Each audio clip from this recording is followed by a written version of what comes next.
Hello, my name is Dmitry. Welcome to the DPLA channel. Today we're at this place, you see, where Geek Day is taking place.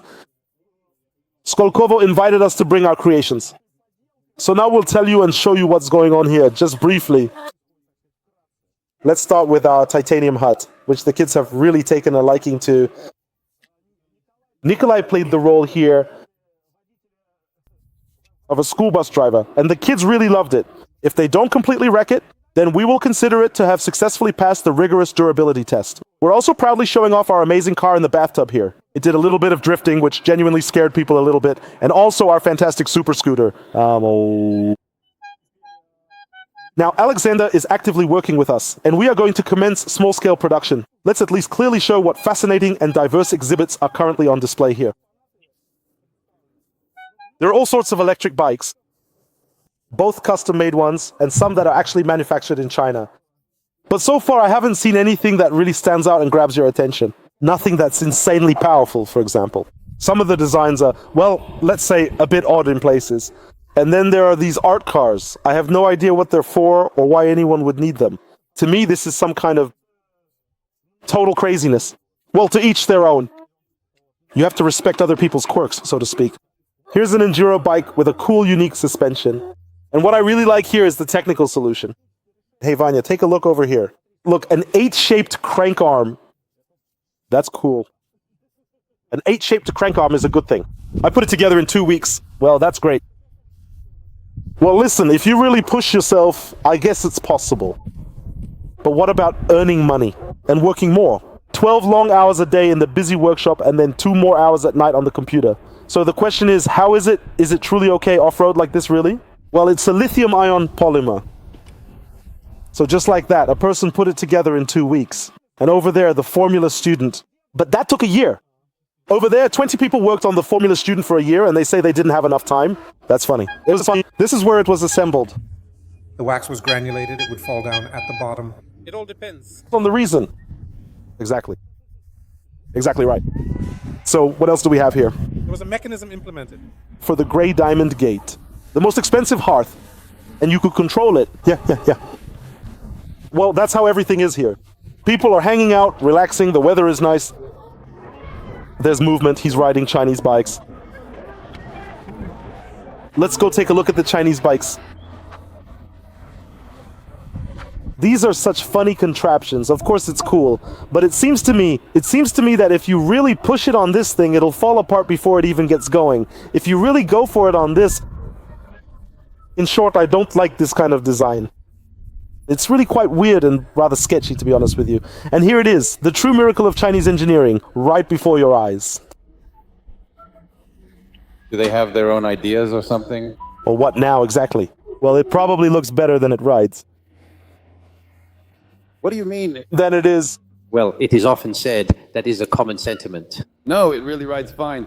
2. How much power? I don't recall. 4 kilowatts? Your friend 3? Kilowatts. Yeah, that's... Now they've started making new ones. Yeah, they changed the controller chips, put them down there. What's that? It's about 3.9 there. You need at least just 10 to 15? Yeah, I don't even really know where. You can never have too much power. Well, just for around the city. Look, we've got a guy changing the controller. And how much does he have there? It's almost 12 kilowatts. And the motor, it doesn't even get hot. Well, it'll consume 12 kilowatts, but it won't actually put out 12 kilowatts. No. Why not? Because it simply won't, due to Joule's fundamental law. Okay. Because it will certainly heat up. It will, in fact, quite significantly indeed. Heat up. That's the thing. He says it's 11,800. He calculated it. Well, you see, if you were to put it on a test bench and actually measure how much it consumes and what kind of torque it produces at a given angular speed, there wouldn't be 12 kilowatts under any circumstances. In short, there's a student formula here, but we're not going to discuss it right now because there are some very, very proud people with smart faces who claim that each motor is 35 kilowatts. But then, when we ask what their battery current is, they say 150 amps, and the voltage is 102 volts. Well, it's obvious where the 70 kilowatts comes from. We're getting something like 15. This, of course, is very important.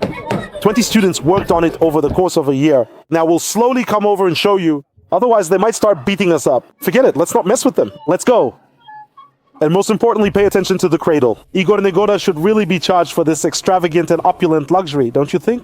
It's insanely luxurious work. There you go. And by the way, yes, pay attention to the chassis. They're really thin here, but they say it doesn't fall apart. There you go. Everything is made from steel grade 20. It's pretty thin and light, but honestly, it makes me a bit uneasy.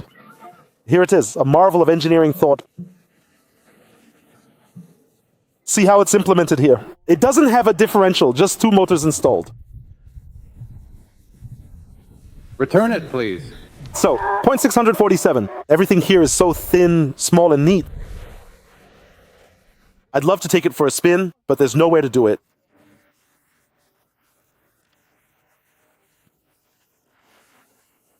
And you probably couldn't fit a guy like me in here. Well, unless you really packed me in. It's designed, let's say our regulations specify a mannequin. Of maximum size? No, the mannequin, let's say at competitions, it's cut out of plywood and it has to fit in there. And it's 1.80 meters tall. Oh, 1.87 meters. Well, I guess if I bend my knees, I could squeeze in. But you do fit in there, right? Well, yes, I'm 1.83 meters tall. I fit in easily. Right now. Nice, nice. Just look at exactly how incredibly thin those levers are. A mere 6, and Igor truly wants to put in 10 or even 12 of them there. In fact, he's quite determined to do so. Well, it seems like one weld and the curb will hit the rear, but you shouldn't be hitting curbs. On the very precise and exact actual racing track. Ah, I see, indeed. That's not absolutely everywhere, though. Usually it's just simple paint, some traffic cones, you know, the usual things. So if you go off, it's no big deal, right? Look, just a moment, please. These milled parts here. Yeah, the knuckles are fully CNC milled. Is that D16T? Yeah. Duralumin, a strong and lightweight aluminum alloy. And the nose isn't positioned forward. Why exactly is that? Just for better streamlining? How far do your legs actually go? Well, yes, there's more to it there. Something like that. Oh, There you go. Nice. Got it. Ah, I see. There's not a lot of space here. Yeah, here. the braking system ends, and then according to the regulations, there's what's called an impact zone. Deformation zone. Yeah, the deformation zone. It's made either from, some people make it out of corrugated cardboard, gluing it together in layers like this, so it gets attached here as well, right? Yeah, it's just simply glued on. Double-sided tape or some kind of strong adhesive glue is perfectly enough, just so there's something substantial to absorb the impact. It's securely inside the nose, so it definitely won't fall out. So the crucial impact zone is simply glued in. Ours is meticulously made from several distinct layers of durable polyurethane foam. So there haven't been any accidents like that at all? In history, the nose hasn't damaged. Just some minor dings here and there, that's all. That's usually often from transportation. And how much does it weigh? 260 kilograms, fully assembled, without... The pilot. You could lift that? No way, I'd throw out my back. What? It can be lifted, you just need to know where to grab it. Otherwise something might break off. Well, for example, if you grab the lever, Right, you could just rip it out. the lever isn't designed to hold the whole weight. Got it. And this is like a safety bar, right? Yes, it's part of the regulations that the pilot must be inside the surface that covers the car. Right, I see. If we draw a surface like this, then it will be inside. So that it doesn't fall on his head. Yes? In the event of a rollover, for example, so that if it lands on the protective arc, it doesn't hit his head, so to speak. So absolutely nothing at all hits his head. Got it, got it. By the way, do you have any race recordings online? Yes. Of course, you can even find our very own Formula Electric team. We will search for it right here. We even had the esteemed Avto Plus film us. We personally took them to our dedicated field, and they have all the recordings there. Interesting, interesting. And in general, you can just search for Formula Student and see how the Europeans drive too. Aha, thanks. Noted, Julie. But look, check out this bike. Look, I like it here. Technical solutions. Motor, wheel. This is it, both from it. Beautiful, really soulful. Just paint it, and then off you just go. I was thinking of painting it red, white with red. I'll take it apart. I'll paint the parts red separately. So it kind of complements the overall look. By the way, how do you bend this, Kolya? It's just an English wheel. Oh, an English wheel? No, that was a bug. You know, it's from carpet. I see, that's all. It was really like this. For a cafe racer, I took it, added a small hump, and carefully welded it on. Basically welding and a grinder, yeah? A pipe bender, welding, a grinder, and it all came together nicely. And of course, we still had to do a lot of drilling. Can't do without it. At all. You have to drill a lot and often there, you see. It's got style. Cool. So shall we go take another look? So this thing here, what do you call it? An art car. I don't really get it. Some kind of chaos, madness, and debauchery. Basically, it's some weird contraption. It flaps its wings, everyone rides on it and drinks alcoholic beverages. Maybe even does drugs, I don't know. But we're against that. So that's how it is. All right, let's go. Let's check out those other bikes. Guys, now that's something solid, something worth looking at. So this engine here has 135 horsepower. From a Goldwing, the cooling system has been modified to liquid cooling as far as I understand.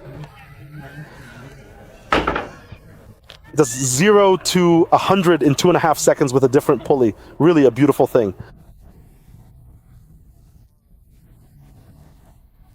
Yeah, but how do you ride it? How do you register it? How do traffic cops react? They don't? They chase you because there's no license plate. They catch up and ask, where's your plate? I tell them, it's electric. They check the document. Cool, good job. Go on your way.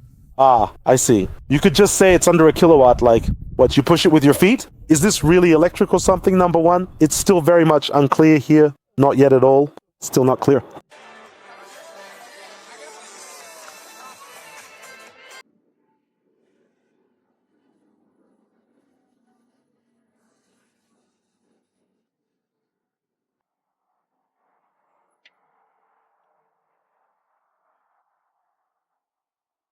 So gentlemen, did you see the chaos and madness that went on here?